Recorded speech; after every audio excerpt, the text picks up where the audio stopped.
CM Revanth రెడ్డికి మాజీ మంత్రి బీఆర్ఎస్ ఎమ్మెల్యే హరీష్ రావు సవాల్ చేశారు. రేవంత్ రెడ్డి పదే పదే కేసీఆర్ అంటూ మాట్లాడుతున్నాడు. ఈ సందర్భంగా ఆయనకు నేను ఒక విషయం చెప్పదలుచుకున్నా. రేవంత్, నీకు కేసీఆర్ అవసరం లేదు, నేను చాలు. ఒక్క 3 నెలలు నాకు ఇరిగేషన్ శాఖ అప్పగించు, నీళ్లు ఎలా తేవాలో నేను చూపిస్తానంటూ హరీష్ రావు సవాల్ చేశారు. జనగామ జిల్లాలో రాజకీయ వాతావరణం ఒక్కసారిగా వేడెక్కింది. రాష్ట్ర అటవీ పర్యావరణ దేవాదాయ శాఖ మంత్రి కొండ సురేఖ రాసిన లేఖపై స్టేషన్ గన్పూర్ ఎమ్మెల్యే మాజీ మంత్రి కడియం శ్రీహరి తీవ్ర స్థాయిలో మండిపడ్డారు. ఈ వివాదం ఇప్పుడు ఉమ్మడి వరంగల్ జిల్లా రాజకీయాల్లో తీవ్ర చర్చనీయాంశంగా మారింది. తన నియోజకవర్గ పరిధిలోని దేవాదాయ శాఖ అధికారులతో మాట్లాడడంపై మంత్రి అభ్యంతరం వ్యక్తం చేయడంపై కడియం శ్రీహరి ఘాటుగా స్పందించారు. రైతులకు తెలంగాణ ప్రభుత్వం భారీ శుభవార్త అందించింది. ఇక నుంచి యాప్ ద్వారానే కాకుండా మీ సేవ కేంద్రాల ద్వారా కూడా యూరియా బుకింగ్ చేసుకోవచ్చు. యాప్ లేకుండా మీ సేవ కేంద్రాల ద్వారా యూరియా బుకింగ్ చేసుకునే అవకాశం రాష్ట్ర ప్రభుత్వం కల్పించింది. ఓటీపీ ధృవీకరణతో వెంటనే బుకింగ్ ఐడి వస్తుంది. ఈ ఐడి 48 గంటల పాటు చెల్లుబాటు అవుతుంది. ఎంపిక చేసిన డీలర్ల వద్ద మాత్రమే యూరియా కొనుగోలు చేయాల్సి ఉంటుంది. తెలంగాణ ప్రభుత్వం కీలక నిర్ణయం తీసుకుంది. మహిళా సంఘాలకు ఆర్థికంగా బలోపేతం చేసేందుకు మరో కొత్త కార్యక్రమానికి శ్రీకారం చుట్టింది. మహిళా సంఘాలకు ఎరువుల పంపిణీ బాధ్యతలను అప్పగించనుంది. రైతులకు ఎరువులు సరఫరా చేసే బాధ్యతలు మహిళా సంఘాలకు అప్పగించనుంది. ఈ మేరకు గ్రామీణ ప్రాంతాల్లో చురుగ్గా ఉన్న మహిళా సంఘాలను గుర్తించనుంది.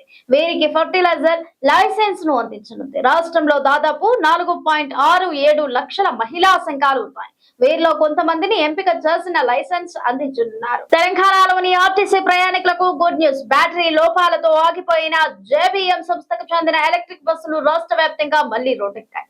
ఈ సంస్థకు చెందిన బస్సుల్లో తరచూ బ్యాటరీ లోపాలు బయటపడటం, అగ్ని ప్రమాదాలు చోటు చేసుకుండటంతో టీజీఎస్ఆర్టీసీ ఇటీవల ఈ బస్సు సర్వీసులను తాత్కాలికంగా నిలిపివేసింది. ఇప్పుడు మళ్లీ ఆ బస్సులు రోడ్డెక్కాయి. దాదాపు వారం రోజుల పాటు ఈ బస్సులు ఆగిపోయాయి. దీంతో డిపోలకు మాత్రమే పరిమితమయ్యాయి. పశ్చిమాసియాలో పెరుగుతున్న భౌగోళిక రాజకీయ ఉద్రిక్తతలతో బుధవారం స్టాక్ మార్కెట్లు కుప్పకూలాయి. సెన్సెక్స్, నిఫ్టీ 2% పైగా పడిపోయాయి. ఇరాన్ పై అమెరికా తాజా సైనిక దాడులు, ఇరాన్ తో కుదిరిన శాంతి అవగాహన ఒప్పందం ముగిసిపోయిందంటూ అమెరికా అధ్యక్షుడు డొనాల్డ్ ట్రంప్ చేసిన వ్యాఖ్యలతో దేశీయ సూచీలు భారీగా పతనమయ్యాయి. తెలంగాణ హౌసింగ్ బోర్డు మరో పోటీ ప్రకటించింది. క్యూర్ పరిధిలో నిర్మించి తలపెట్టిన 1,00,000 ఇళ్ల పథకానికి సంబంధించి మరో పోటీ ప్రకటించింది. ఇటీవలే పథకం పేరు సూచించిన వారికి ₹1,00,000 బహుమతిగా ఇస్తామని ప్రకటించిన హౌసింగ్ బోర్డు అధికారులు ఇప్పుడు పథకం లోగో డిజైన్ చేసిన వారికి 1,00,000 క్యాష్ ప్రైజ్ ప్రకటించారు.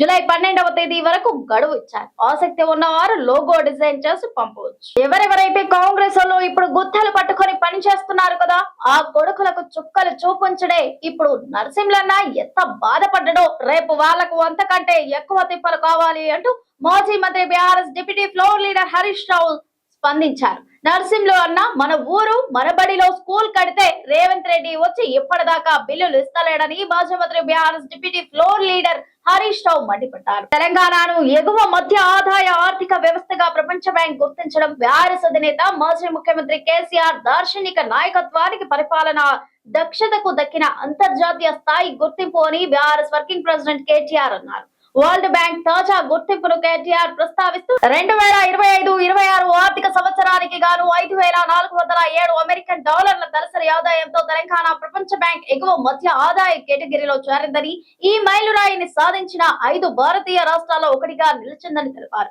కేసీఆర్ నాయకత్వంలో గత దశాబ్ద కాలంలో తెలంగాణ సాధించిన అసాధారణ ఆర్థిక పరివర్తనకు ఈ విశేష విజయమే అర్థం పడుతోందని ఆయన తెలిపారు. అమెరికా, ఇరాన్ దేశాల మధ్య ఉద్రిక్తతలు మరోసారి తారస్థాయికి చేరాయి. దీంతో అంతర్జాతీయ మార్కెట్లో ముడి చమురు ధరలు ఒక్కసారిగా బక్కుమన్నాయి. ఇక ఇరాన్ తో కాల్పుల విరమణ ఒప్పందం ముగిసిపోయిందని అమెరికా అధ్యక్షుడు డొనాల్డ్ ట్రంప్ సంచలన ప్రకటన చేయడంతో ఇవాళ చమురు ధరలు 6% పైగా ఎగబాకాయి. పశ్చిమాసియా నుంచి ఇంధన సరఫరాపై నెలకొన్న ఆందోళనలే ఈ ధరల పెరుగుదలకు ప్రధాన కారణంగా నిలిచింది. పండగొచ్చినా వేడికైనా బంగారం కొనాల్సిందే. అయితే గత కొంతకాలంగా బంగారం ధరలు అంతకంతకు పెరుగుతూ సామాన్యులకు గట్టి షాక్ ఇస్తున్నాయి. అయితే గత 2 రోజులుగా మార్కెట్ లో కనిపిస్తున్న స్వల్ప ఊరట పసిడి ప్రేమికుల్లో ఆశలు రేకెత్తిస్తోంది. గత కొన్ని రోజులుగా వరుసగా తగ్గుముఖం పడుతున్న పసిడి ధరలు గురువారం కూడా మరికొంత తగ్గాయి. గత 2 రోజులుగా మార్కెట్ లో పసిడి ధరలు గ్రామ్ కు పరిశీలిస్తే కొనుగోలుదారులకు ఇది మంచి అవకాశం కనిపిస్తోంది.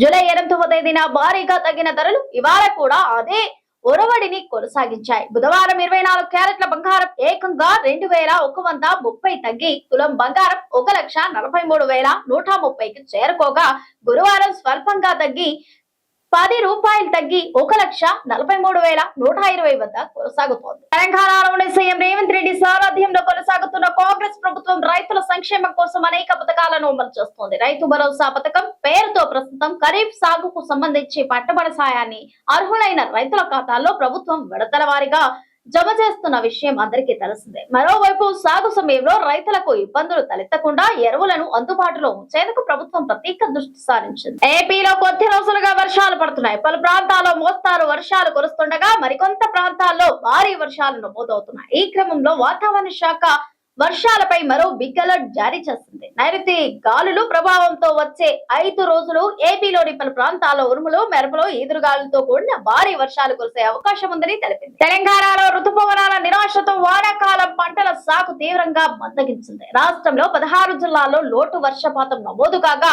వరి సాగు చేస్తున్న వరి సంఖ్య చాలా తగ్గిపోయింది.